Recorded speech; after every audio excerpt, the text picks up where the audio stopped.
es el momento, antes de que empecemos a hablar de la Corte Interamericana de Derechos Humanos, aunque realmente ya hemos trabajado mucho con ella, pero vamos a profundizar un poquito más en la misma. Si alguien quiere tomar la palabra, es el momento.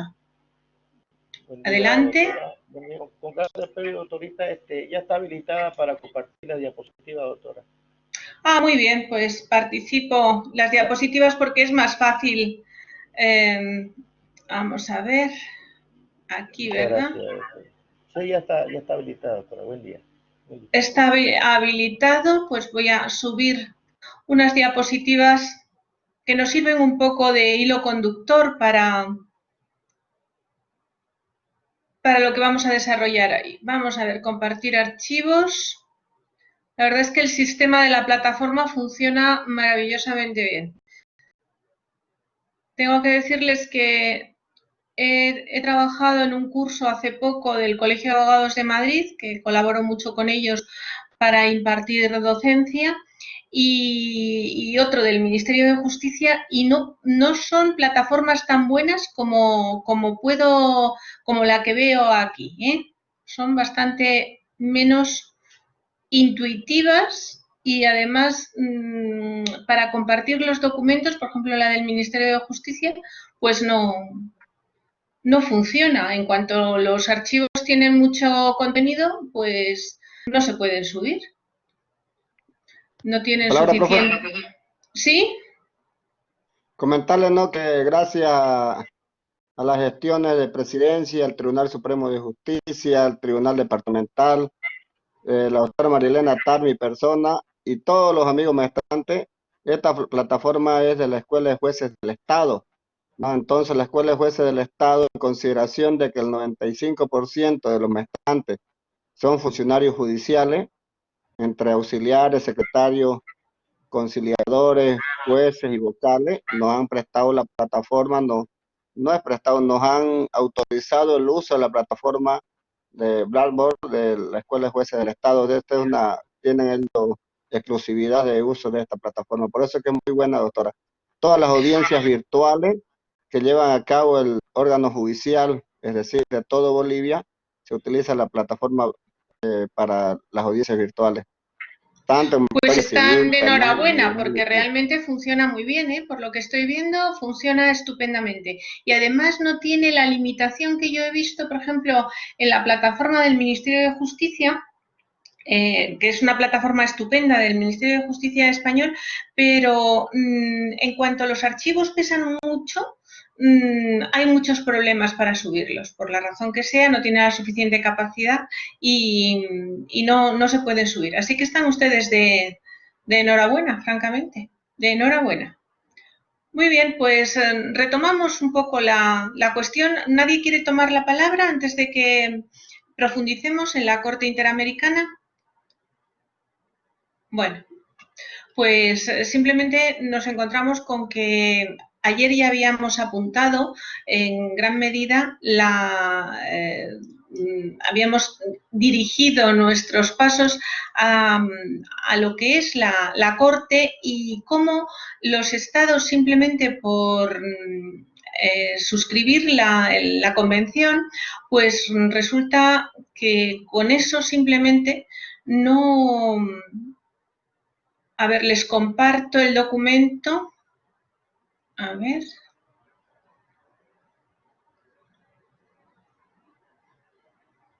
Compartir. Ya estoy compartiendo. Yo creo que ya lo ven, ¿verdad? Sí, ¿verdad? Perfecto. Ven las diapositivas, ya les salen en su ordenador, ¿no? Bien, pues comentábamos ayer que solo por suscribir el convenio, no por ello quedaban los estados sujetos a la jurisdicción de la Corte Interamericana, sino que esa asunción a la competencia de la Corte se podía realizar de muchas maneras. Había estados como, por ejemplo, Bolivia, que efectivamente se ha sometido a la Corte de manera incondicional y por plazo indefinido. Pero hay otros estados que se han sometido a la competencia de la Corte pues con ciertas reservas y ciertas limitaciones. Incluso hay estados que se pueden someter, se han sometido en alguna ocasión para un caso concreto o bajo una condición de reciprocidad por un periodo específico y demás. Esto es algo que cuando veamos las diferencias entre el Tribunal de Estrasburgo y la Corte Interamericana veremos que no está contemplado para el sistema europeo. Efectivamente, para que un asunto llegue a la Corte es necesario que primero haya pasado por la Comisión, salvo que sea el propio Estado el que lo plantee a la Corte, que está también legitimado para acudir directamente a la Corte. Pero para que un caso con carácter jurisdiccional se someta a la Corte, tiene que pasar primero por la Comisión, lo cual quiere decir que pasan muchos años antes de que la Corte examine el asunto y dicte una sentencia. La Corte, una vez que ha realizado la Comisión, una vez que ha realizado todos los trámites para examinar el asunto y ver qué opciones tiene, primeramente buscar una solución amistosa y si no es posible, por lo menos proponer al Estado, en caso de que considere que se ha producido vulneración de derechos humanos, pues proponer la rectificación y la reparación correspondiente al Estado que ha sido denunciado en la petición que se ha formulado ante la Comisión. Pero solo después de todo ese proceso y cuando el Estado no ha cumplido esas propuestas que le ha sometido la Comisión, es cuando se somete el asunto a la Corte. Y efectivamente, entonces, la Comisión lo realiza, presenta el caso a la Corte a través de un escrito de sometimiento que tiene que ir acompañado de un informe de fondo. El escrito pues, tiene que contener una serie de cuestiones, como son las pretensiones, incluidas las reparaciones y las costas, las partes que son las partes que intervienen en el caso, el Estado vulnerador o los estados vulneradores de derechos y las víctimas, así como sus representantes, la exposición de los hechos, la resolución de la comisión en la que se acordó la apertura del procedimiento y de admisibilidad de la denuncia dentro de lo que es el trámite el primer trámite que se sigue ante la comisión, las pruebas que se han ofrecido, las que se ofrecen con referencia a los hechos sobre los que van a versar, la indicación de los testigos, peritos, los objetos de las declaraciones, los fundamentos de derecho y las conclusiones pertinentes. En realidad es un escrito que tiene los mismos requisitos de cualquier demanda, en realidad, ¿no? Tiene que consignar, por supuesto, todos los datos identificativos de las presuntas víctimas y cómo localizarlos, sin perjuicio de la posibilidad de solicitar también a la Corte la reserva necesaria en casos de en casos especialmente sensibles, y de hecho hoy lo veremos en una sentencia, si es que nos da tiempo a llegar, en una sentencia en la que se identifica a la víctima solamente por las siglas, una sentencia sobre esterilización. Presentadas el escrito junto con el informe de fondo en la Corte, si viene incompleto o los documentos que se anejan son insuficientes, se puede solicitar por la Corte que se complete, es decir, que se subsanen los defectos, y además el secretario de la Corte comunicará al presidente y a los jueces de la Corte la entrada del caso. Lo mismo le comunicará al Estado demandado en caso de que haya sido la comisión la que haya iniciado el procedimiento, a la comisión, salvo que sea ella la demandante, y a la presunta víctima o a sus representantes que se encuentren debidamente acreditados. y además lo va a comunicar a los otros estados parte, al Consejo Permanente de la OEA, a través de su presidente, así como al secretario general de la Organización de Estados Americanos. Junto con la notificación, el secretario de la Corte va a solicitar que los estados demandados, va a solicitar que los estados demandados o el estado demandado designen a sus agentes y además a la comisión le pedirá el nombramiento de sus delegados. Freddy Coronel me ha pedido la palabra y yo se la cedo muy gustosa. Adelante, Freddy. Y aprovecho para poner el teléfono en silencio, que se me había olvidado ponerlo. Adelante, Freddy. ¿Me ha pedido la palabra? ¿Sí? Bueno, ha debido de ser un error porque no quiere participar. Bueno, en cualquier caso, me ha permitido dejar el teléfono en silencio. Bien, pues nos encontramos con que notificada la demanda a la víctima o a las posibles víctimas o a sus representantes, disponen de un plazo de 2 meses para que presenten de todo lo que dispongan ante la Corte, es decir, las solicitudes, los argumentos, las pruebas, todo aquello que complete esa presentación del caso que hace la comisión. Y el Estado demandado tendrá que contestar a la demanda en el plazo de 2 meses también.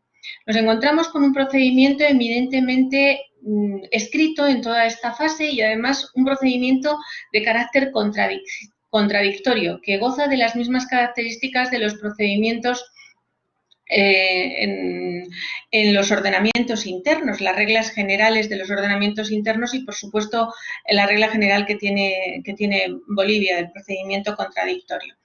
En su contestación, el Estado demandado puede formular excepciones preliminares que no suspenden el curso del procedimiento y que la Corte no está obligada a pronunciarse sobre las mismas previamente a examinar la cuestión de fondo, sino que lo puede hacer al mismo tiempo que va a entrar a conocer de la cuestión de fondo. Bien, es verdad que si alguna de esas excepciones preliminares prospera, a lo mejor no tiene que entrar a conocer sobre el fondo de la cuestión. Por ejemplo, si se han alegado excepciones como que no se han agotado los recursos internos, pues en este caso no tendría que entrar a conocer del fondo del asunto. Pero por lo que yo he examinado de las sentencias que he ido examinando más interesantes de la Corte, es verdad que se pronuncia sobre las cuestiones preliminares, pero en todas las que yo he visto es para desestimarlas y entrar a conocer del fondo del asunto. Los requisitos de la contestación pues gozan de las mismas características que los requisitos de la demanda y el Estado demandado puede bien aceptar los hechos o bien realizar contradicción respecto de los mismos. Si no dice nada de los hechos que alega que se recogen en el caso que presenta la comisión, en este caso se entiende que si no los niega expresamente, se entiende que los acepta. Hay una presunción de que son aceptados. Contestada la demanda y antes de la apertura del procedimiento oral, las partes pueden solicitar del presidente la celebración de otros actos de procedimiento escrito, es decir, completar la documentación que ya consta en el procedimiento que se está tramitando. Y, efectivamente, si lo estima conveniente, el presidente fijará un plazo para que se presenten todos esos documentos que tienen trascendencia para la tramitación del procedimiento. Y dentro de lo que es el trámite ante la Corte, pues hay una figura que tiene mucha importancia y que participa en muchas ocasiones el desarrollo del proceso, que es el amicus curiae. Ayer creo que fue uno de los maestrantes, hablaba del amicus curiae. Pues efectivamente es una persona, una organización ajena al procedimiento y al proceso, pero que se persona en el procedimiento y presenta razonamientos en torno a los hechos que se formulan en la demanda, y además realiza no solo con respecto a los hechos, sino también formulaciones de carácter jurídico en materia del proceso, y lo hace a través de un documento o bien de un alegato en audiencia. El escrito que presenta el amicus curiae puede ser presentado en cualquier momento del proceso, pero no más allá de los 15 días posteriores a la celebración de la audiencia pública. En los casos en los que no haya audiencia pública, pues entonces tienen que ser remitidos dentro de los 15 días posteriores a la resolución en la que se otorga un plazo a las partes del proceso para que formulen sus alegatos finales. Por supuesto, ese escrito que presenta el amicus curiae hay que dar traslado del mismo, y así lo hace la Corte, a las partes que intervienen en el procedimiento. No solamente se puede presentar escrito por los amicus curiae en lo que es el trámite del procedimiento base, sino también incluso en los procesos de medidas provisionales o en la supervisión del cumplimiento de sentencias e incluso en las interpretaciones de sentencias. Pueden participar. Y es verdad que el procedimiento es esencialmente escrito, pero tiene una fase oral, y el presidente señalará la fecha de apertura del procedimiento oral y fijará las audiencias en los días que considere que sean necesarios. En esas audiencias, que se rigen por las reglas generales de las audiencias, pues el presidente dirigirá los debates, concederá la palabra a las personas que tengan que intervenir y adoptará las necesarias medidas para que las audiencias se desarrollen adecuadamente. Efectivamente, los jueces de la Corte pueden formular las preguntas que estimen necesarias a toda persona que comparezca ante la Corte, y todas las personas que intervengan en el procedimiento, tanto los testigos, los peritos, las posibles víctimas, pueden ser interrogadas bajo la dirección bajo la moderación del presidente. Y las preguntas que se realicen en esta fase de oralidad pues están sujetas a las reglas generales de que no pueden ser preguntas capciosas ni contener en sí mismas las propias respuestas, cosa que es general en todos los ordenamientos jurídicos de los estados democráticos. Y efectivamente hay la posibilidad de dispensa de contestación en algunos casos, en los casos de parentesco y demás, como ocurre dentro de los ordenamientos internos. Las audiencias van a ser grabadas y esas grabaciones se unen al procedimiento, al expediente, y de la grabación se da copia a las partes. Van a recibir una copia las partes. Y la Corte también puede practicar pruebas de oficio, es decir, realmente para mejor resolver se puede encontrar con que las pruebas propuestas y que se han practicado respecto de la solicitud de las partes son insuficientes para poder formar una opinión adecuada y poder materializar el proceso en una sentencia que se pronuncie sobre todas las cuestiones que han sido objeto del debate. Entonces, por eso, la Corte puede procurar de oficio cualquier prueba que considere útil y necesaria.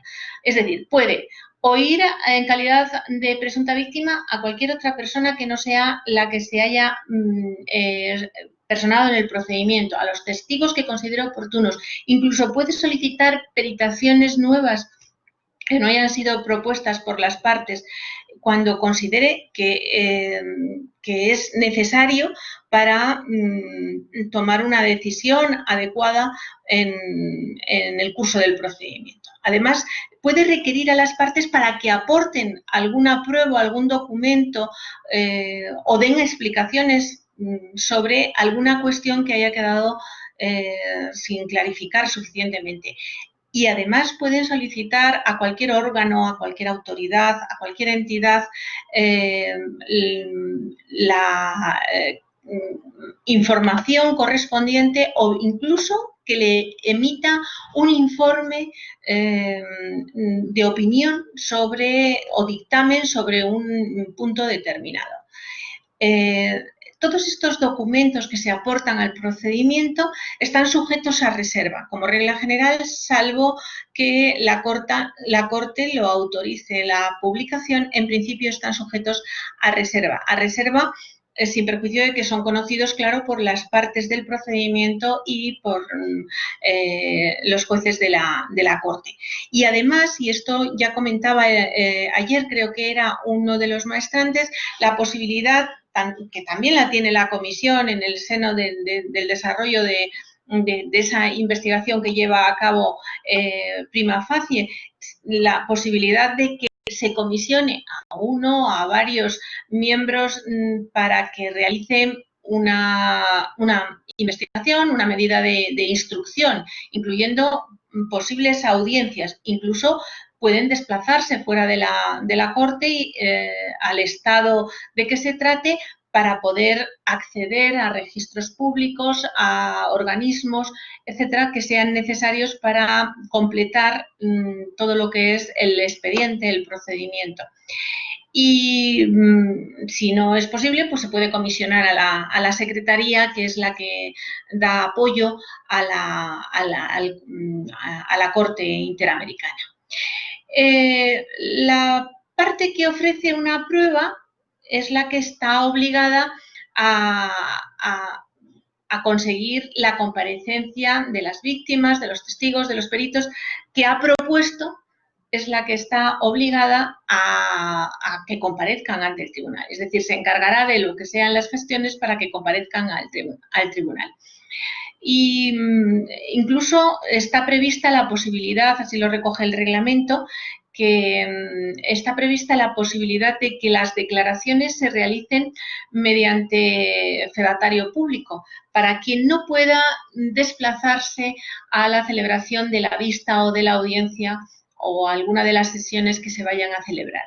Cabe la posibilidad de realizar la declaración ante fedatario público y ese documento otorgado ante quien da fe puede incorporarse a las actuaciones con plena eficacia. Y es verdad que ese documento se traslada a las partes para que puedan realizar las observaciones que consideren oportunos. El procedimiento ante la Corte está sujeto a las mismas reglas que conocemos todos, a las reglas procesales, es decir, la posibilidad de recusación de los jueces, por ejemplo, la posibilidad de recusación de los peritos, con arreglo a los mismos motivos que están previstos para los jueces, y los testigos pueden ser objeto de, pueden estar sujetos a objeciones. Los testigos tienen, al deponer, al contestar las preguntas que se les realicen, tienen que decir la verdad, están sujetos a la obligación de decir la verdad. Y los estados están obligados a la protección de las víctimas, es decir, no se pueden tomar represalias ni a los respecto de los testigos, por supuesto respecto de las víctimas, ni de los testigos, ni de los peritos o sus familiares, como consecuencia de sus declaraciones o de los dictámenes, en el caso de los peritos, de los dictámenes que hayan aportado a la Corte. Es bueno, una regla general que entra dentro también de los sistemas internos. ¿Y cómo termina ese procedimiento ante la Corte? Pues puede terminar no todos los procedimientos terminan en la forma ordinaria, es decir, a través de una sentencia, sino que hay otras formas extraordinarias de finalizar el procedimiento mediante, por ejemplo, el desistimiento, el allanamiento o incluso la posibilidad de un acuerdo entre las partes en conflicto. El desistimiento, efectivamente, si la parte demandante notifica a la Corte su desistimiento, la parte demandante ya sabemos que es o la Comisión o el Estado de que se trate. Resolverá, entonces resolverá la Corte después de oír a las partes que se han personado en el procedimiento. Y si lo considera oportuno, entonces sobreseerá y declarará terminado el asunto y procederá a su archivo. El allanamiento es otro de los supuestos de terminación anormal de los procedimientos, porque realmente la terminación normal es la sentencia, por eso se realizan todas estas actuaciones contradictorias para llegar al trámite de la sentencia. El allanamiento, si el Estado demandado comunica a la Corte su allanamiento a las pretensiones y a las pretensiones que han formulado las víctimas o sus representantes, la Corte, después de oír el parecer de todas las partes, pues resolverá sobre la procedencia del allanamiento y los efectos jurídicos. En este caso, la Corte lo que hace es fijar las reparaciones y se pronunciará respecto de las costas y gastos que se hayan originado por el procedimiento. Otra de las formas de terminación es la posibilidad del acuerdo amistoso. Ayer lo veíamos, la posibilidad también de acuerdo amistoso en el trámite ante la Comisión, que es una de las opciones a las que tiende esa intermediación de la Comisión entre el solicitante, el peticionario del amparo, porque se considera que se ha vulnerado algún derecho de los reconocidos en la Convención o en alguno de las convenciones o instrumentos adicionales. El acuerdo amistoso es una de las posibilidades que la Corte también baraja. Es la posibilidad de que si las partes le comunican a la Corte que han llegado a una solución amistosa, pues indudablemente la Corte podrá declarar terminado el asunto. Y si ya el procedimiento continúa hasta llegar a la sentencia, nos encontramos con que es una sentencia emitida por un órgano colegiado con una deliberación que es secreta y que ha de ser firmada por todos los jueces, salvo casos excepcionales de enfermedad que no pueda realizarse, en cuyo caso será solventado por el secretario de la Corte. Es verdad que puede haber votos razonados tanto concurrentes como disidentes. Y cuando la sentencia de fondo no se ha decidido específicamente sobre reparaciones y costas y gastos del procedimiento, eso puede dejarse o diferirse a un momento posterior, es decir, dejar para un momento posterior la decisión sobre o la fijación sobre las concretas reparaciones. En alguna ocasión se ha realizado así, por lo que yo he visto, pero no es la regla general, cosa que sí ocurre en el sistema europeo, en el que en gran medida las sentencias del Tribunal de Estrasburgo son sentencias declaratorias, declarativas, pero no son sentencias en muchas ocasiones que recojan las reparaciones concretas que se las remiten al Comité de Ministros. Lo vamos a ver cuando hagamos la comparativa entre la Corte Interamericana y el Tribunal de Justicia del Tribunal Europeo de Derechos Humanos o Tribunal de Estrasburgo. Veremos esa diferencia esencial. A mí me parece más operativo el sistema de la Corte Interamericana, sin perjuicio de que el Tribunal de Estrasburgo se ha ido desarrollando de tal manera que en la actualidad sí que es verdad que ya recoge no solamente pronunciamientos declarativos, sino también pronunciamientos de reparación concretas, incluso de indemnizaciones con cantidades expresas que no se dejan para la ejecución de sentencia, sino que se dejan fijadas en la propia sentencia. La Corte también tiene, aparte de sus pronunciamientos de sentencia, sí que realiza también funciones de interpretación.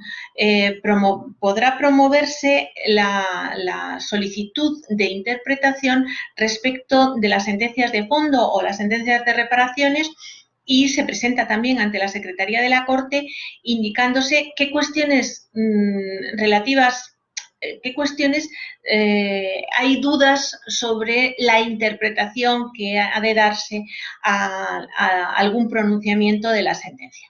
Este cauce, este mecanismo ha sido utilizado en algunas ocasiones por algunos estados, pues queriendo modificar la sentencia que se ha dictado.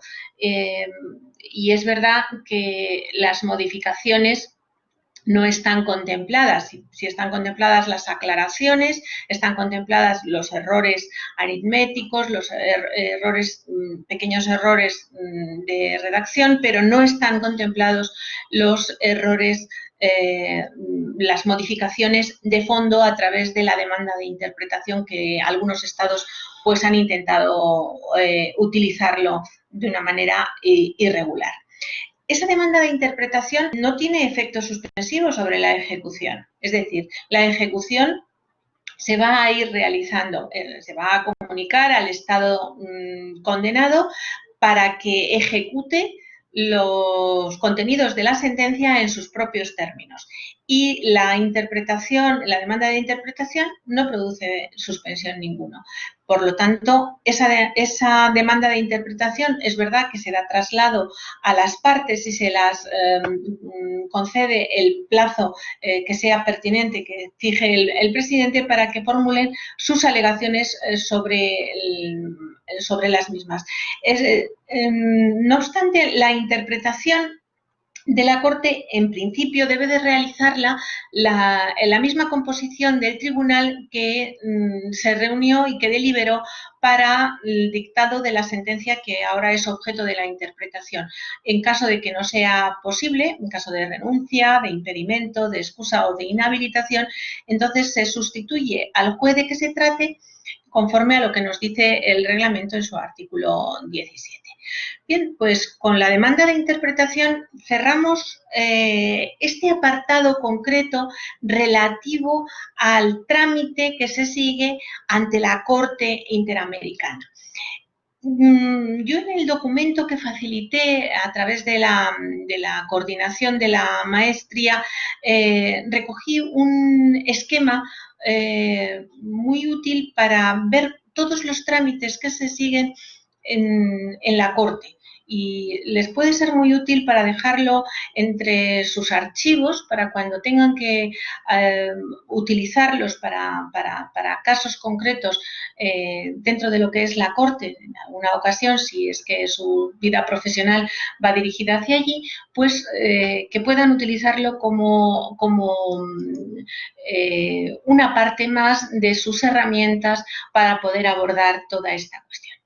Bien, antes de pasar a ver cuáles son las diferencias esenciales y los puntos semejantes entre el Tribunal de Estrasburgo y la Corte Interamericana, me gustaría abrir un momento de debate sobre lo que hemos examinado. ¿Alguien quiere tomar la palabra? Adelante.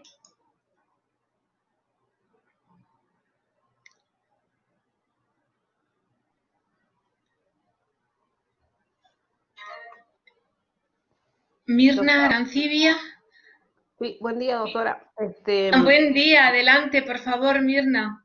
Tengo una duda respecto a las formas de conclusión extraordinaria de estos procesos, si en su experiencia o en el conocimiento de la temática, alguna vez se habría detectado, por ejemplo, que el desistimiento que haga alguna de las partes, o de la parte demandante en concreto, puede haber sido resultado de coacción o de alguna forma que simplemente decimos, pues, inhabilite la voluntariedad del demandante.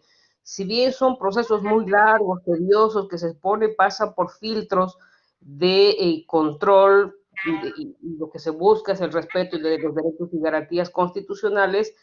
¿Qué pasaría? Primero, si existe algún antecedente en esta situación que se haya demostrado que el desistimiento de la parte demandante haya sido resultado de coacción, presión, tortura, alguna situación que inhabilite, reitero, su voluntariedad de terminar de esa forma el proceso.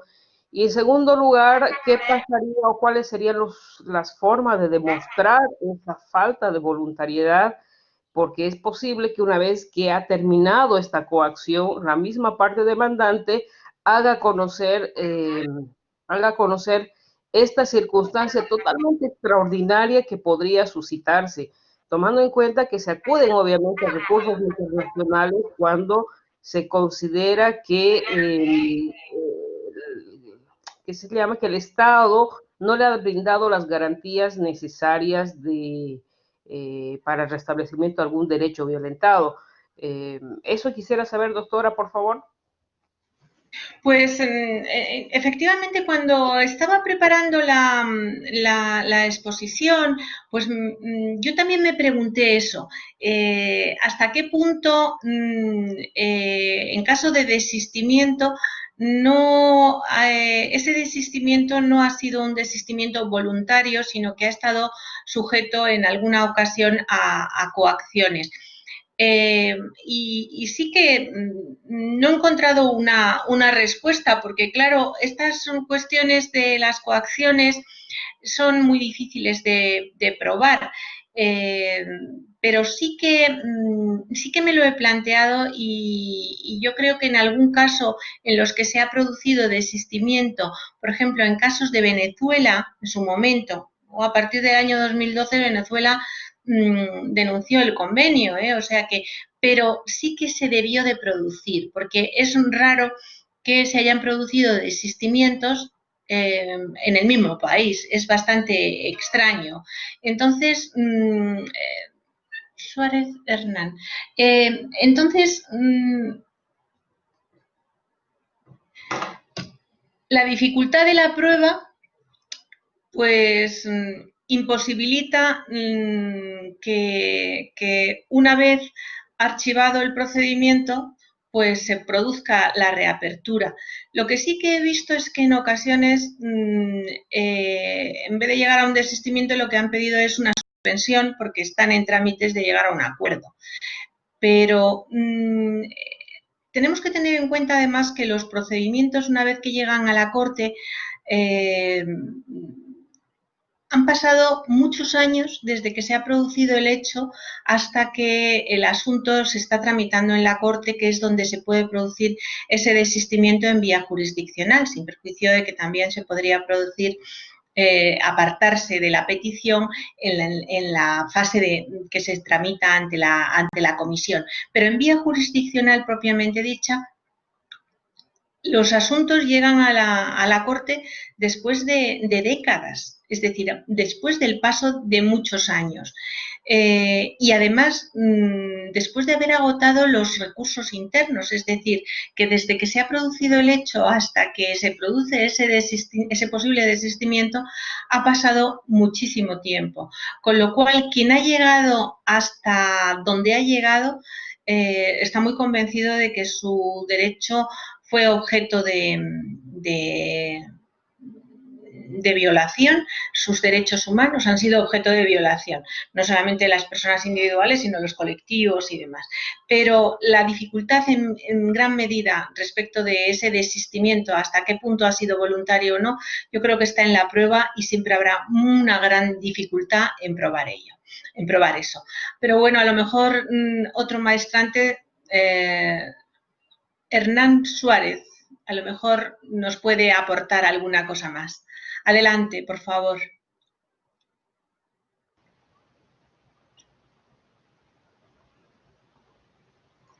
Hola. Buen día, sí, buen día, doctora. Buen día. Muchas gracias por sus conocimientos, de compartirnoslo oportunamente. Muchas gracias a ustedes. Doctora, algo que es en la práctica diaria y se ha visto en muchos casos, en experiencias concretas en varios estados. Se demanda a cualquier estado o institución en todo caso, y el problema radica en que se revictimiza a las víctimas, porque si bien es cierto que las resoluciones que dicta la Corte Interamericana de Derechos Humanos son de cumplimiento obligatorio, el problema es para el cumplimiento. ¿De qué mecanismo operativo cuenta la Corte para hacer efectiva sus resoluciones en caso, por ejemplo, de reparaciones de daños y otros a las víctimas?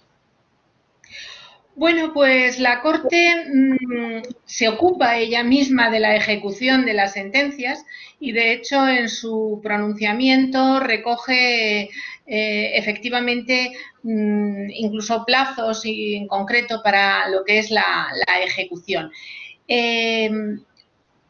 Los mecanismos, pues son los mismos, comparte los mecanismos de los estados del Estado que es condenado.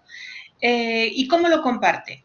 Porque es el Estado el que tiene que cumplir, el Estado demandado es el que tendrá que cumplir los pronunciamientos de la sentencia, tanto los pronunciamientos generales de reparación como los pronunciamientos particulares de indemnización, por ejemplo.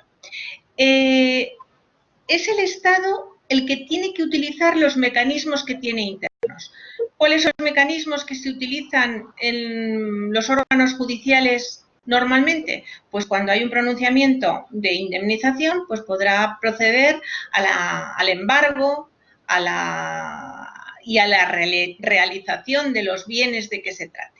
Sin embargo, los estados, veremos ahora cuando hablemos de la ejecución en concreto, que a veces son remisos a realizarlo y tienen limitaciones presupuestarias y alegan limitaciones presupuestarias, y en otras ocasiones reglas generales que están recogidas en su normativa, como es, por ejemplo, la inembargabilidad de bienes del Estado, los bienes patrimoniales, por ejemplo. Pues eso a veces es alegado, pero no solo en la Corte Interamericana, sino también en otros tribunales regionales, como es el Tribunal de Estrasburgo, para dejar de cumplir.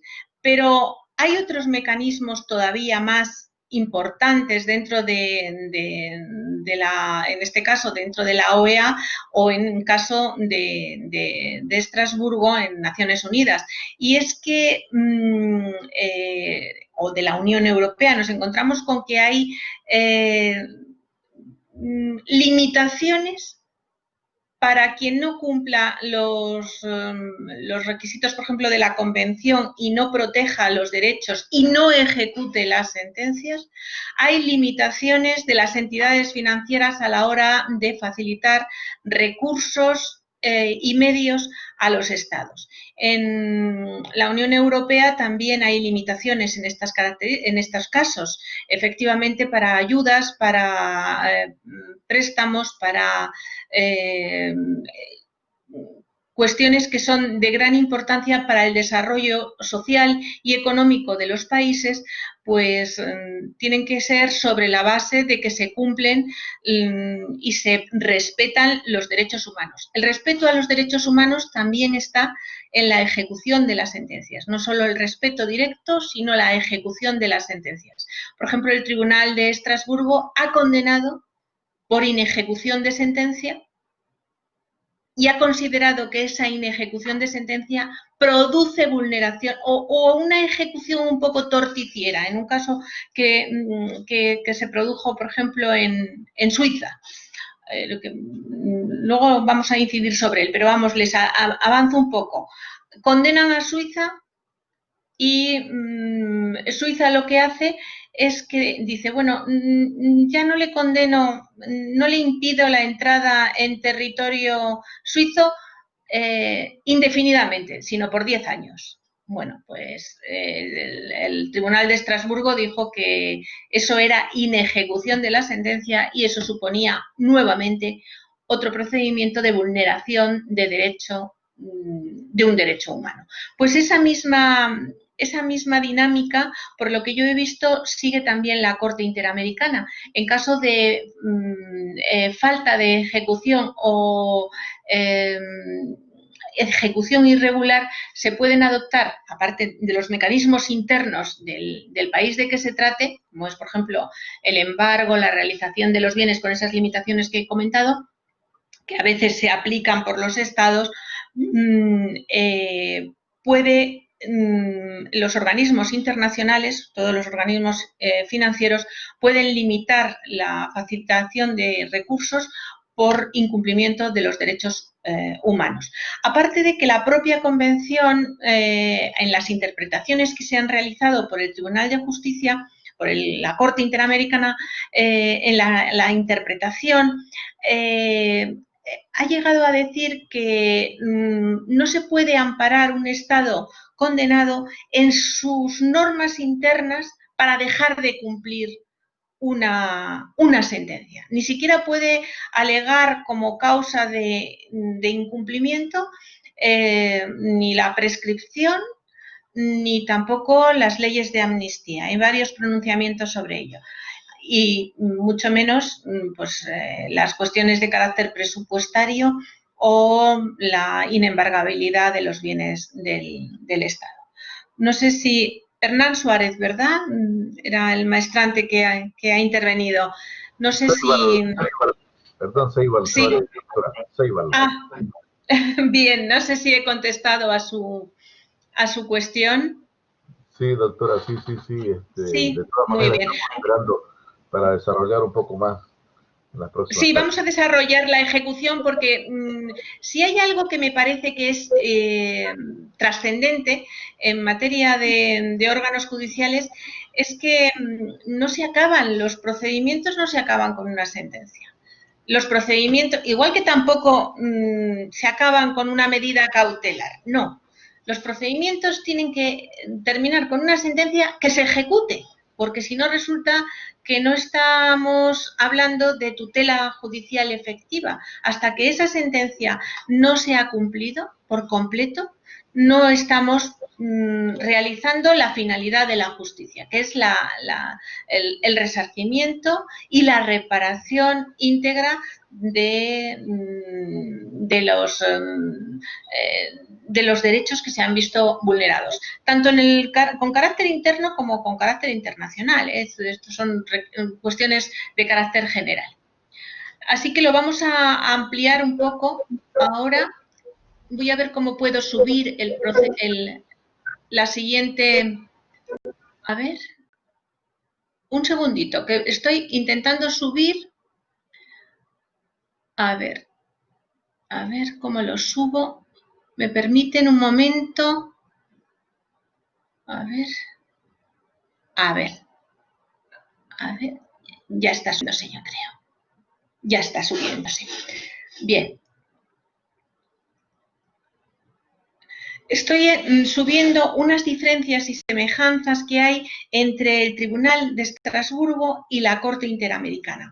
Diferencias que son, en algunas cosas, realmente importantes y que determinan que el desarrollo de un tribunal y de otro sea muy distinto.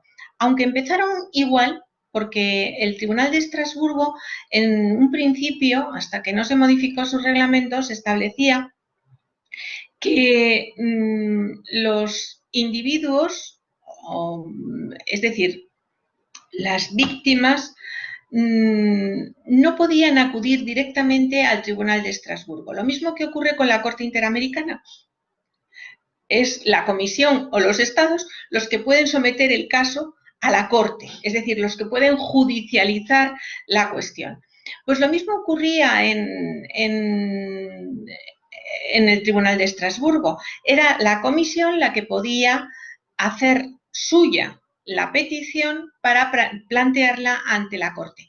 Eso se modificó y el resultado pues es que los asuntos llegan mucho antes a la Corte, al Tribunal de Estrasburgo, pero claro, luego nos encontramos con que hay un volumen tan grande de asuntos pendientes que en estos momentos son más de 40.000 asuntos que están pendientes en la Corte, que resulta que lo hace también ineficaz, porque tarda mucho tiempo en obtener una respuesta por parte del Tribunal de Estrasburgo. No tiene capacidad suficiente para dar respuesta a, no sé si son 800 millones de habitantes, muchos habitantes, para darles respuesta a los que pueden acudir directamente al Tribunal de Estrasburgo. Esto tiene dos lecturas. Abro el documento. Esto tiene dos lecturas. Por un lado, compartir ahora. Ahí. Por un lado, llegan antes los asuntos, pero también necesitan abogado en todos los casos, cosa que no ocurre en la Corte Interamericana, porque la comisión, para la comisión no se necesita abogado. El sistema es muy sencillo y muy fácil, muy ágil, correo electrónico, por fax, es sencillo. Y no se necesita abogado y además es un procedimiento gratuito.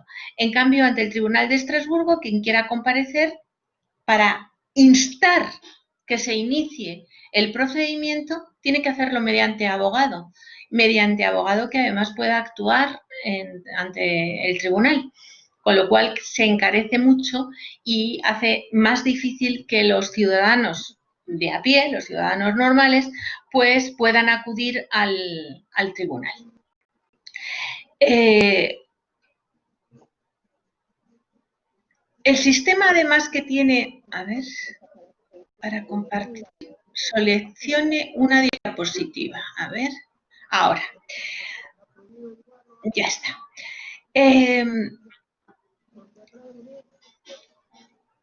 Por otro lado, otra de las diferencias importantes está en la sumisión a la jurisdicción del tribunal. En el sistema europeo, quien suscribe el convenio automáticamente queda sujeto a la jurisdicción del Tribunal Europeo. Es decir, no, la competencia no es disponible, la sumisión no es algo disponible, sino que o se asume el convenio o no se asume. Si se asume, queda el Estado sujeto a la competencia y a la jurisdicción del Tribunal Europeo. Y además, no solo a la jurisdicción, sino al cumplimiento de las sentencias que le van a vincular como si se tratara de una sentencia de carácter interno. Aquí también tienen el mismo problema que en la Corte Interamericana, la ejecución de las sentencias, que a veces pues plantean ciertos problemas, como he comentado en el caso de Suiza, pero también en los ordenamientos internos y en el funcionamiento de los órganos judiciales internos, en Bolivia también estoy segura de que les está pasando, la ejecución es la gran asignatura pendiente, porque los mecanismos para la ejecución pues son los que son y a veces las sentencias, sobre todo cuando estamos hablando de reparaciones, de investigaciones, etcétera, pues a veces es difícil llevarlas al cumplimiento íntegro de las mismas. Muchas veces por falta de voluntad del Estado y otras veces por falta de medios para poderlo realizar. Lo hablábamos el otro día con lo de buscar los restos mortales de alguien cuando ya ha pasado más de 20 años, pues eso adquiere unas dimensiones de dificultad pues muy, muy grandes. Bien, pues en el sistema americano la sumisión a la jurisdicción de la Corte, pues sí que es dispositiva, es decir, pueden someterse o pueden no someterse, y no por ello dejan de haber asumido el convenio, la convención, o no por ello dejan de formar parte de la OEA. Son cosas distintas e incluso se pueden someter para un caso concreto o con ciertas condiciones. Algunos estados se someten con condiciones, es decir, siempre que no afecte a mi soberanía, siempre que no afecte a las normas relativas por ejemplo, a la unidad del territorio nacional, por ejemplo. Bueno, pues en Europa no lo sacó el primer campeonato campeón. ¿Sí? ¿Hola? He oído a alguien, pero no he terminado de oír la intervención. No sé si era Olmos, ¿puede ser? No. Bueno, pues lo que he oído no ha debido de ser. Bueno, en definitiva, ¿pueden intervenir o no pueden intervenir los jueces del Estado, el juez del Estado afectado, del juez demandado? Pues en Estrasburgo el juez nacional del Estado no puede actuar como juez único en los asuntos, porque en ocasiones se le encomienda como juez único la instrucción del procedimiento. Pero, y excepcionalmente, lo que se le permite a lo mejor es ser invitado a participar en un comité. Pero siempre formará parte del tribunal cuando decide en sala de 7 jueces o lo que se llama la gran sala, que luego vamos a tratar de comentar lo que es la gran sala. En cambio, en la Corte Interamericana los jueces no pueden conocer de los casos de su nacionalidad. Lo que sí se les permite en los casos interestatales es que nombren un juez ad hoc de la nacionalidad del Estado que esté involucrado en la cuestión, si es que no forma parte de los jueces que en ese momento forman la Corte Interamericana. Bien, otras de las peculiaridades y diferencias que hay entre el sistema europeo y el sistema americano es que en el sistema europeo no cabe que un Estado plantee una consulta. En cambio, en el sistema americano, un Estado, por ejemplo, el otro día veíamos una opinión consultiva que se ha emitido a petición de Costa Rica, muy interesante, sobre la identidad de género, es decir, el género que alguien consideraba que tenía y los pronunciamientos tan importantes que recogió esa opinión consultiva que hizo, produjo incluso modificaciones en el ordenamiento jurídico interno de Costa Rica, obligó a modificar su constitución en el sentido de que se permitían los matrimonios de personas del mismo sexo e incluso modificaciones en el registro civil para que no constara determinados datos en la cédula de identidad. Bien, pues esto que la Corte Interamericana lo tiene incorporado a su trabajo cotidiano, pues no lo tiene el sistema europeo, porque la legitimación para solicitar opiniones consultivas solo la tiene el Comité de Ministros del Consejo de Europa, que el Comité de Ministros no deja de ser un órgano de carácter político. Bien, otra de las características es la consulta sobre compatibilidad entre el ordenamiento jurídico interno de un país y las normas internacionales. Pues en el sistema europeo no se puede realizar esa consulta sobre compatibilidad entre la legislación interna y todos los instrumentos internacionales, solamente respecto de la convención, del convenio y de sus protocolos adicionales, nada más. Es el comité, además, como otra de las características, que en el sistema europeo no es el Tribunal de Estrasburgo el que se ocupa de la ejecución de las sentencias y, de hecho, en muchas ocasiones sus pronunciamientos son solo declarativos, no contienen las reparaciones. En otros casos sí contienen las reparaciones concretas que deben de realizarse, pero no se ocupa de la ejecución. En cambio, el sistema americano es la propia Corte la que se ocupa del seguimiento de la ejecución de las sentencias que dicte. Bueno, las reformas en el Tribunal Europeo, el que permitan que es importante, el que todos los ciudadanos puedan acudir al tribunal, cosa que no se produce en la Corte Interamericana. La Corte Interamericana no admite las peticiones, no están legitimados las víctimas directamente. Tienen que acudir primero a la comisión y es la comisión la que hace ese filtro para luego plantearlo ante la Corte. Bien, pues nos encontramos con que eso es lo que ha producido en gran medida esto que les comentaba, y es que es verdad que es un éxito el facilitar que todos los ciudadanos puedan acudir al Tribunal de Justicia, pero eso también puede privar al mismo de la eficacia, porque el cúmulo de asuntos que terminan en el tribunal hacen muy difícil que las sentencias se dicten en unos plazos razonables. Cosa que tampoco se produce en la Corte Interamericana, porque desde que se plantea la petición ante la Comisión hasta que se obtiene una sentencia, ya hemos visto que en muchas ocasiones han pasado, pues entre unas cosas y otras, más de una década, entre unas cosas y otras incluso hasta 20 años.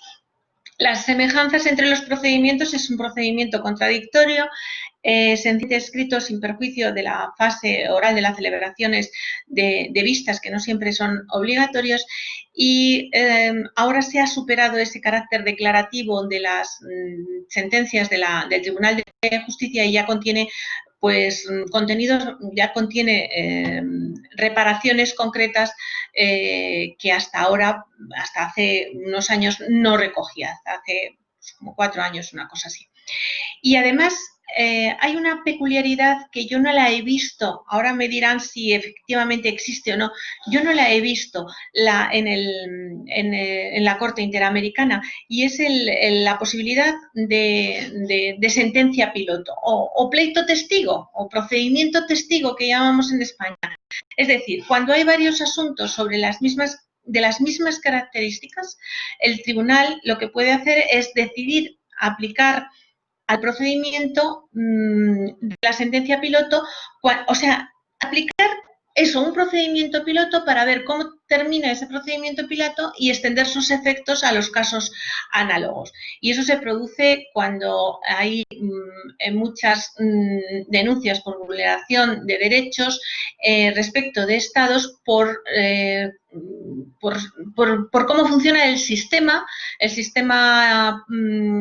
político, el sistema estructural de algún estado, que puede hacer que se paralice el tribunal porque haya una pluralidad de asuntos semejantes que deben de ser resueltos de una manera análoga.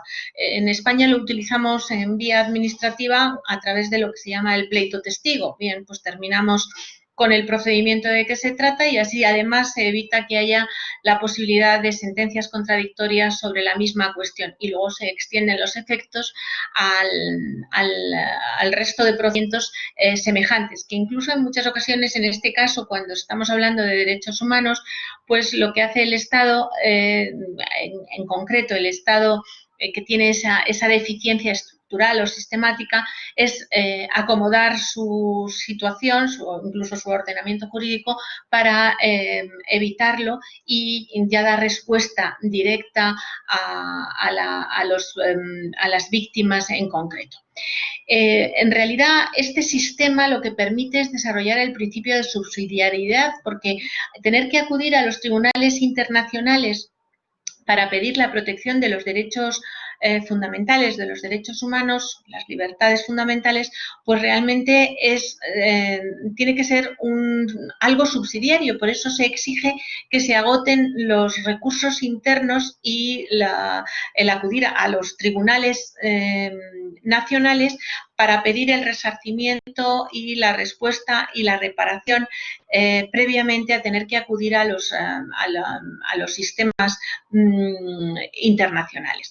Entonces, ese pleito testigo, ese que hemos comentado, esa sentencia piloto permite ese desarrollo del principio de subsidiariedad. A mí sí me gustaría mucho que me comentaran, ahora cuando terminemos, sobre esta comparativa entre el Tribunal de Estrasburgo y la Corte Interamericana. Me gustaría que me comentaran si en la Corte existe este pleito testigo o sentencia que hemos comentado, sentencia piloto, dentro de la Corte Interamericana, que yo no he sido capaz de encontrarla. Y me parece que es un mecanismo que podría dar buenos resultados en algunas ocasiones. Bien, el Tribunal de Estrasburgo tiene la posibilidad de que intervenga lo que se llama la Gran Sala. La Gran Sala está formada por 17 jueces.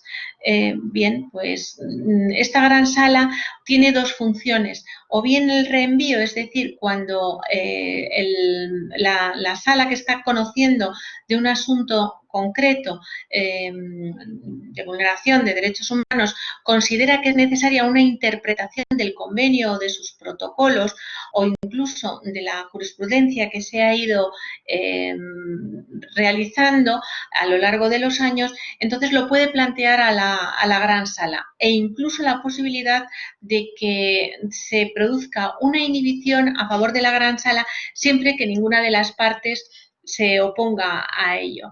Incluso a partir de la sentencia de una sala, cualquier parte puede solicitar la remisión del asunto ante la Gran Sala. Efectivamente, cuando haya una cuestión grave de interpretación o de aplicación del convenio o de alguno de sus protocolos. E incluso en el Tribunal de Estrasburgo cabe la posibilidad del recurso extraordinario de revisión, es decir, con carácter muy excepcional con los requisitos de lo que es el recurso de revisión, es decir, cuando aparezcan o se descubran hechos de tal naturaleza que, de haberlos conocido el tribunal, porque antes de dictar su sentencia, pues su resolución habría sido de otra forma, completamente distinta. En este caso, esa influencia decisiva de esos datos que no tenían, de los que no disponía el tribunal, porque eran desconocidos o porque no podía razonablemente ser conocido por una de las partes, por la parte del procedimiento, permite la revisión de la sentencia ya dictada por el Tribunal de Estrasburgo, a través de la Gran Sala, que es la que tiene la posibilidad de la revisión de la sentencia dictada. Y además, en cuanto a la interpretación de la sentencia, aquí hay grandes diferencias, puesto que la Corte Interamericana tiene un procedimiento, un recurso de interpretación, un procedimiento de interpretación de la sentencia en el trámite de la ejecución. Ese recurso que realiza ese recurso sobre la interpretación de la sentencia, pues en el Tribunal de Estrasburgo está residenciado en el Comité de Ministros, que cuando considera que hay, para la ejecución de la sentencia, que es algo de lo que se ocupa el Comité de Ministros, pues cuando considere el Comité de Ministros que hay dificultades para poder ejecutar porque no pueden interpretar adecuadamente la sentencia, entonces plantea a la Corte la interpretación, al Tribunal Europeo le plantea la interpretación. No se produce así en la Corte Interamericana, porque en la Corte Interamericana es el propio Estado o la parte que ha sido la propia comisión, sino la que puede plantear a la Corte la interpretación, y la Corte puede dar una sentencia de interpretación sobre el trámite de los trámites que sean, y de hecho dicta en muchas ocasiones resoluciones sobre interpretación de la sentencia cuando hay dificultades para la ejecución. Y la posibilidad de recurso por incumplimiento. Este recurso por incumplimiento lo plantea el Comité de Ministros cuando considera que un Estado se ha negado a acatar una sentencia o algún particular que recoge la sentencia del Tribunal de Estrasburgo. Pues en este caso, el Comité de Ministros pues, puede plantear el recurso por incumplimiento. Y no es la primera vez que el Tribunal de Estrasburgo dicta otra sentencia condenando por vulneración de derechos por incumplimiento de la sentencia. Y el tribunal, efectivamente, puede adoptar, puede concretar cuáles son las medidas que se deben de adoptar para que se cumpla la sentencia, los pronunciamientos recogidos en su sentencia, literalmente o en sus propios términos. Y hay jurisprudencia ya consolidada del Tribunal de Estrasburgo diciendo que el incumplimiento de las sentencias, pues eso, puede ser considerado una nueva violación, y así se ha pronunciado en algunas ocasiones. Y se puede considerar como violación del convenio, que puede dar lugar al planteamiento de una nueva demanda ante el Tribunal de Estrasburgo. Así lo hizo un ciudadano,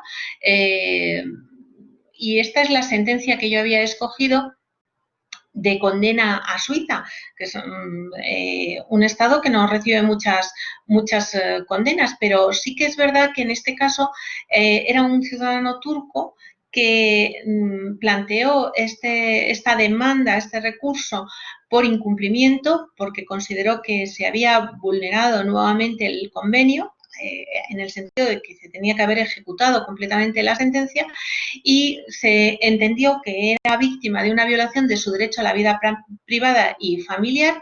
¿Por qué? Porque no le dejaron agruparse con su familia. Suiza dio cumplimiento parcial a la sentencia que le había condenado,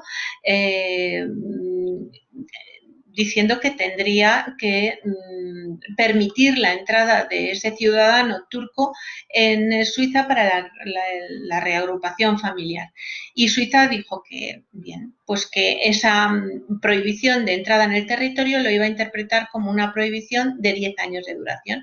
Y esa sustitución es la que enjuició el Tribunal de Estrasburgo y lo consideró desproporcionado, y consideró que eso era un incumplimiento, y condenó a Suiza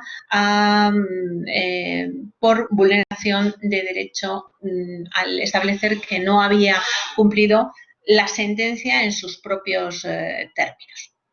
Bien, yo me gustaría mucho saber, que seguro que alguien me puede aclarar esta curiosidad que tengo en relación con qué ocurre en la Corte Interamericana. ¿Existe ese pleito testigo que llamamos en España? Es decir, en caso de que haya varios asuntos semejantes o no.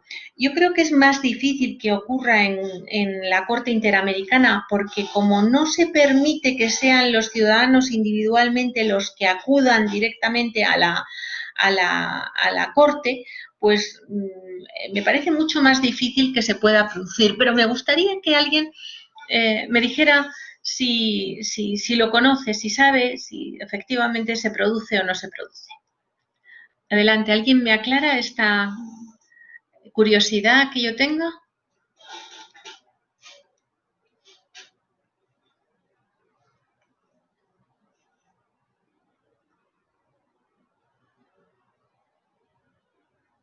¿Nadie me aclara la curiosidad?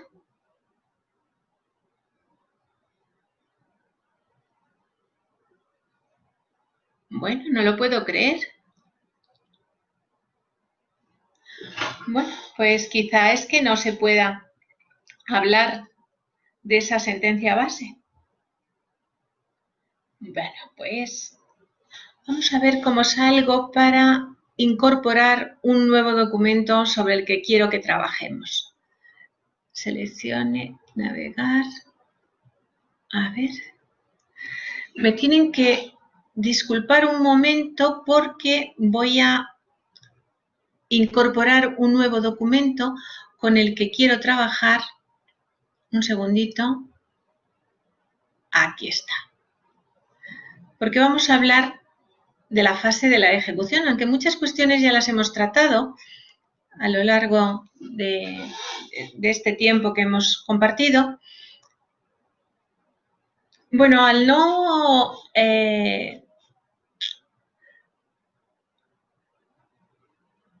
satisfacer nadie en mi curiosidad sobre la posibilidad de una sentencia base que extienda sus efectos a otros supuestos semejantes, pues entiendo que no se produce en el ámbito del sistema interamericano de protección de los derechos humanos. Doy por supuesto que no se produce, aunque seguiré buscando porque tengo una gran curiosidad sobre ello. Bueno, vamos a entrar ahora en lo relativo a la ejecución de las sentencias, que esto sí que es el gran caballo de batalla que me imagino que no solo se produce en el ámbito internacional, sino también, como se nos produce en España, en el ámbito nacional y sin duda en la jurisdicción, entre los órganos judiciales en Bolivia. La ejecución es el gran caballo de batalla. Vamos a ver si se nos termina de cargar la ejecución.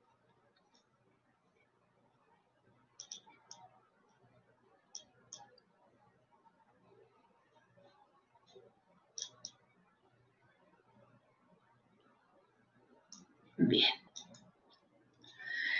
Nos encontramos con que el principio democrático y el Estado constitucional de derecho, pues lo que implica es no solamente el sometimiento al derecho, tanto nacional como internacional, sino y el sometimiento al juez nacional e internacional, sino también que no hay derecho sin que los tribunales puedan pronunciarse y además sus sentencias se puedan ejecutar.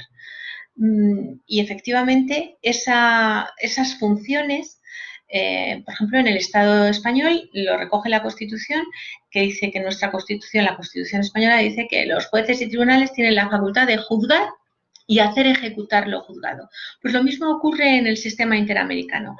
La Corte tiene la facultad de juzgar y hacer ejecutar lo juzgado, cosa que no realiza el Tribunal de Estrasburgo, que ya hemos visto que efectivamente juzga, pero la ejecución se le ha otorgado a un órgano que tiene carácter político, que es el Comité de Ministros.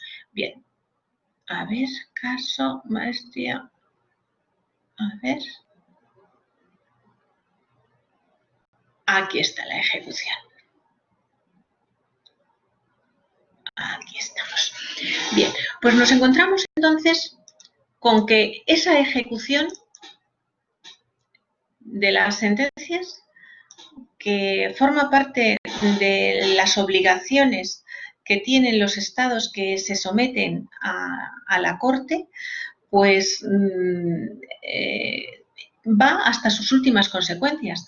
De hecho, hablábamos el otro día del pacta sunt servanda, es decir, quien se somete a un pacto, a una convención, está obligado a cumplirla. Y, por supuesto, quien se somete a la jurisdicción de la Corte está obligado a cumplir los pronunciamientos de la Corte.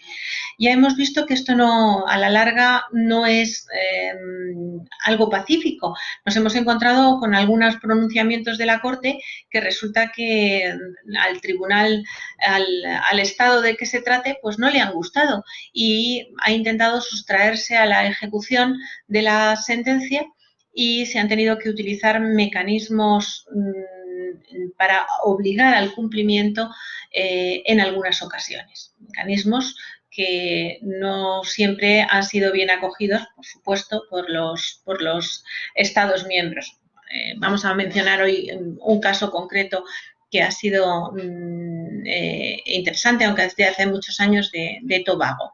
Bueno, nos encontramos entonces que ese cumplimiento de las sentencias forma parte de la tutela judicial efectiva. Es verdad que es importante la ejecución, porque si no la sentencia pues no da el resultado que se pretende, que es el restablecimiento de los equilibrios y de los derechos. Por eso son de obligado cumplimiento las sentencias internacionales, tanto para los estados que se han sometido a la jurisdicción del tribunal, como para los que en este caso, por ejemplo en Europa, han firmado, han suscrito el convenio europeo de derechos humanos. En el sistema americano, la obligatoriedad de las sentencias no solamente deriva del sometimiento a la Corte y que se pronuncie respecto de ese estado en concreto, sino que también produce efectos respecto a todos los estados parte de la Convención. Pues efectivamente, porque forma parte del bloque de interpretación y se incorpora al propio convenio las sentencias que se van dictando por el tribunal, por la Corte Interamericana, forman parte, su interpretación forma parte ya del convenio, ese pronunciamiento en concreto. Por lo tanto, las sentencias tienen efectos directos entre las partes y efectos indirectos entre los que no han sido parte en el procedimiento. Es decir, el Estado demandado, sin ninguna duda, se ve afectado con un efecto directo por las sentencias, las víctimas y la comisión. Por lo tanto, son los destinatarios directos, las víctimas y el Estado. Pero además produce efectos indirectos para todos los estados que son parte en la Convención. Y además para otras víctimas que no hayan sido parte del proceso. Esto formaría, de alguna manera, esa posibilidad de sentencia base. Bueno, pues de alguna forma sería aplicable también como sentencia base, aunque no se pudiera hacer como lo que comentábamos de extensión de efectos concretos. Realmente la Convención termina teniendo que ser interpretada no solo con sus términos literales, sino también con las sentencias que se han ido dictando por la propia Corte Interamericana. Y las sentencias de fondo también recogen reparaciones concretas para poder reparar y restituir los derechos que se consideran vulnerados, no solo respecto de la víctima o de las víctimas, sino respecto de la sociedad en general. Y veremos que hay muchos pronunciamientos de la Corte Interamericana que obliga al Estado condenado a tomar medidas de carácter general, incluso a modificar su propio ordenamiento jurídico, incluso su propia Constitución. Realmente los pronunciamientos no solamente van dirigidos a las víctimas y a sus familiares, sino a la sociedad en general. Por lo tanto, van destinados esos pronunciamientos a la prevención, a la reparación y a la no repetición de esos actos de vulneración de derechos fundamentales. Y por eso en su pronunciamiento además la Corte tiene, y lo es, muy concreta, estableciendo el tiempo en que se deben ejecutar esas medidas y los medios conducentes al cumplimiento de esas sentencias. Es verdad que las sentencias han de ser cumplidas dentro del propio Estado, es decir, el Estado condenado es el que ha de dar cumplimiento con los medios internos a los pronunciamientos que recoge la sentencia.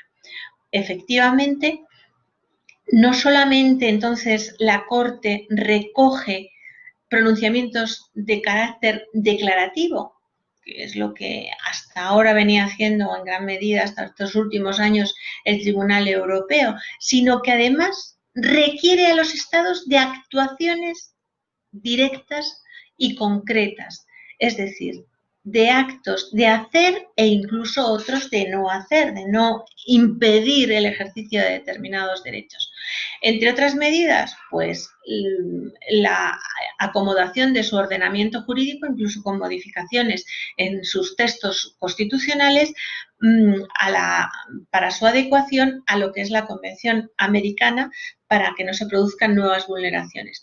Por supuesto, la investigación para llegar a conclusiones y poder determinar quiénes deben de ser sancionados por la vulneración de esos derechos humanos que han sido acogidos por la sentencia de que se trata. Incluso puede ir más allá, es decir, la adopción o implementación de planes de educación, de prevención, de difusión, la adopción de los estándares generales de protección, gestos de perdón, incluso monumentos y, por supuesto, las reparaciones concretas, las indemnizaciones por los daños morales y por los daños directos que se han producido, los daños materiales. Es decir, esos pronunciamientos, cuando son solo declarativos, pues no requieren materializarlos en actos concretos de ejecución, porque la declaración por sí misma pues ya produce los efectos que se pretenden. Pero sí que es verdad que hay otros pronunciamientos que son los constitutivos, que consisten en la creación, modificación o extinción de una situación jurídica determinada en materia de derechos humanos. Y la Corte sí que ha sido el tribunal más activo en relación con establecer pronunciamientos concretos sobre la restitución, la reparación, las indemnizaciones, incluso la realización de monumentos, folletos informativos, publicidad de determinadas cuestiones, o incluso pronunciamientos sobre la interdicción de realizar actuaciones que impidan el ejercicio de determinados derechos, como por ejemplo el relativo al derecho a la libertad de información. Es uno de los supuestos en los que se ha pronunciado en algunas ocasiones la Corte, estableciendo una obligación de no hacer para el Estado, aparte de las obligaciones directas de hacer. ¿Y cómo se ejecutan? Pues, hombre, a través, primero como es el propio Estado condenado el que tiene que ejecutarlo, a través de los mecanismos internos de los que dispone. Es que la parte del fallo que disponga, por ejemplo, una indemnización podrá ejecutarse por el procedimiento interno. Hemos hablado antes pues, de la posibilidad del embargo, la realización de los bienes, si bien los estados a veces alegan normas internas para no cumplir la sentencia o el pronunciamiento concreto de la sentencia en ese particular que se traduce en un monto económico, alegando normas de carácter interno que ya sabemos que no se puede alegar. Efectivamente, y además ya se ha pronunciado la Corte Interamericana cómo hemos de entender esos importes íntegros. Los hemos de entender, eso, sin reducciones por razones de impuestos, por motivos fiscales. Es decir, esos montos que recoge la resolución, tanto por indemnizaciones materiales, por daños materiales, como por indemnización por daños morales, incluso en algunas ocasiones se habla de algo parecido al lucro cesante, pues indudablemente no pueden ser reducidas por motivos fiscales. Deben de ser entregados íntegramente. Y también hay pronunciamientos sobre qué ocurre en caso de renuncia. Bien, pues en caso de renuncia, ya la Corte Interamericana ha dicho, la renuncia solo hace referencia a qué monto se ha recibido, pero no quiere decir que se renuncie a los derechos que se tienen. Es decir, esa renuncia, esos finiquitos firmados por alguna víctima o por sus herederos como requisito para recibir el pago por los montos indemnizatorios totales dispuestos en las sentencias, son válidos únicamente en cuanto que reconocen el pago de esa cantidad, pero no que se renuncia al resto de la indemnización o de la reparación que les corresponde. Es decir, carecen de validez las renuncias que se hicieron en el sentido de que las víctimas o sus herederos quedaban satisfechos con el pago. Es una renuncia que no produce validez entre las partes, entre el Estado y la víctima o sus herederos. Únicamente es un reconocimiento de lo que se ha recibido. No quiere decir que se renuncie a todo lo que se tenía derecho. Son pronunciamientos que ya ha realizado la Corte en concreto. Bueno, vamos a dejarlo aquí para continuar mañana, que ya sí que mañana tenemos nuestra jornada maratoniana para analizar algunas cuestiones todavía que nos quedan sobre la ejecución de las sentencias y además vamos a entrar en el sistema de Bolivia. Vamos a hablar de tres sentencias esencialmente. La sentencia que ya hemos comentado, ido comentando en algunas ocasiones sobre la esterilización, una sentencia muy interesante que incluso tiene una aclaración, una interpretación y que tiene un seguimiento de la ejecución y el último pronunciamiento sobre el seguimiento es del mes pasado, de junio. Y luego vamos a hablar un poco de la incorporación, de cómo Bolivia ha incorporado por completo la regla general de que el derecho de la Convención, el derecho recogido en la Convención, está por encima incluso de la Constitución, lo que ha sido objeto de grandes críticas cuando se ha pronunciado el Tribunal Constitucional de Bolivia sobre la repostulación de Evo Morales aplicando este criterio general. Luego ha sido objeto de grandes críticas y vamos a ver por qué. Y luego vamos a hablar también, vamos a mencionar una sentencia interesante, que es la del caso Andrade, que, bueno, es especialmente interesante para Bolivia. Bien, pues dejo un minuto para observaciones, para participaciones, si alguien quiere hacer alguna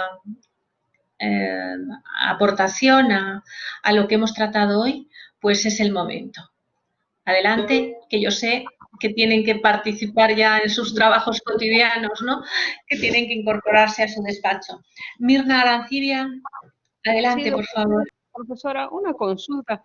¿Qué mecanismos se tiene dentro de la Corte para hacer el seguimiento de estas sentencias, tomando en cuenta que la estructura misma de conformación de la Corte y de la Comisión es no tiene una claridad sobre quién es la persona que debe hacer seguimiento de las sentencias o las decisiones de la Corte, que, como decía usted en algún otro momento, si no se hace seguimiento y no se tiene una respuesta, obviamente quedaría pues en papel mojado, no podrían ser ejecutadas, y cuando ahora hablamos precisamente de esa situación, creo que sería importante saber si existe algún mecanismo de seguimiento y control específico que la Corte hubiera establecido, por favor.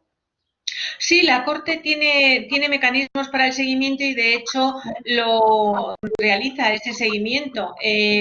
Por ejemplo, en la sentencia que he comentado antes, la sentencia que vamos a examinar mañana de esterilización, la Corte, la sentencia es del año 2018. Después de eso vino una sentencia de interpretación, y después de eso, por 3 veces ha pedido informes, es decir, la Corte ha hecho un seguimiento muy exhaustivo del cumplimiento y la ejecución de la sentencia, porque la sentencia tiene pronunciamientos que afectan a la víctima, pero también tiene pronunciamientos que afectan a la sociedad boliviana en general, sobre todo pues a las mujeres, ¿no? Sobre cuestiones relativas al consentimiento para realizar actos médicos. Y por 3 veces ha pedido información al Estado boliviano sobre el cumplimiento, y ha ido en sus pronunciamientos sobre el seguimiento que ha hecho, ha ido diciendo qué cosas se han ido cumpliendo y qué quedan por cumplir, y sigue pidiéndole al Estado boliviano que lo cumpla. Es decir, que ese seguimiento se realiza y se realiza de una manera bastante exhaustiva, por lo que yo he visto en esta sentencia en concreto. Mecanismos coercitivos. Pues los únicos mecanismos coercitivos en caso de incumplimiento absoluto, que pase el tiempo y no se cumpla en absoluto, alguno de los particulares, los únicos mecanismos que existen es el reproche social, porque realmente no hay posibilidad, por ejemplo, de multas o cosas de ese tipo al Estado. Es el reproche social que puede dar lugar a un reproche que se materialice en que las entidades financieras no apoyen determinadas cuestiones que se soliciten por parte del Estado para refuerzos o para préstamos, por ejemplo, porque se considera que si no se respetan los derechos humanos y no se ejecutan las sentencias que se han dictado, pues en este caso no se cumplen los requisitos de un Estado de Derecho. Muchas gracias, profesora. Efectivamente, para que fueran más ejecutivas las sentencias, sin ninguna duda, sería muy bueno que la Corte tuviera algunas capacidades de carácter sancionador, ¿no? Efectivamente, directo, sancionador, es decir, de acudir a las cuentas del Estado y quitarle el dinerito, pero no es así. No, eso no está previsto. Tampoco a través del Comité de Ministros en la Unión Europea, tampoco a través del Comité de Ministros, que son los que se ocupan de la ejecución de las sentencias, de supervisar y hacer el seguimiento de la ejecución de las sentencias que dicte el Tribunal de Estrasburgo. Tampoco está previsto. Pero bueno, tampoco está previsto en los ordenamientos internos.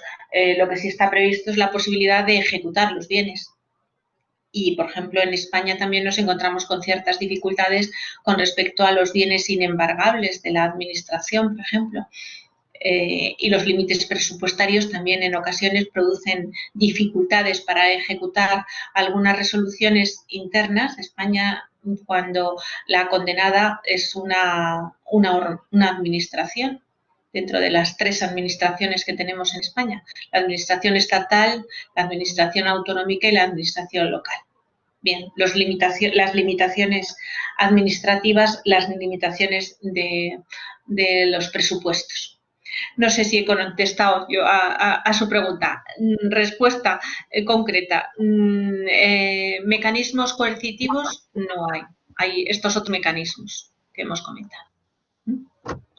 Bien, incidiremos mañana en nuestra jornada maratoniana, incidiremos sobre estas cuestiones porque van a ser muy interesantes. Pero seguimientos, la Corte hace unos seguimientos extraordinarios. En la sentencia esta tan interesante que he ido adelantando, que seguro que muchos ya conocen, el de la esterilización de una ciudadana peruana en un hospital de Bolivia, pues el seguimiento por 3 veces, o sea, 3 informes ha pedido a Bolivia. Sí, que la Corte ha sido muy exhaustiva en el seguimiento del cumplimiento de la sentencia.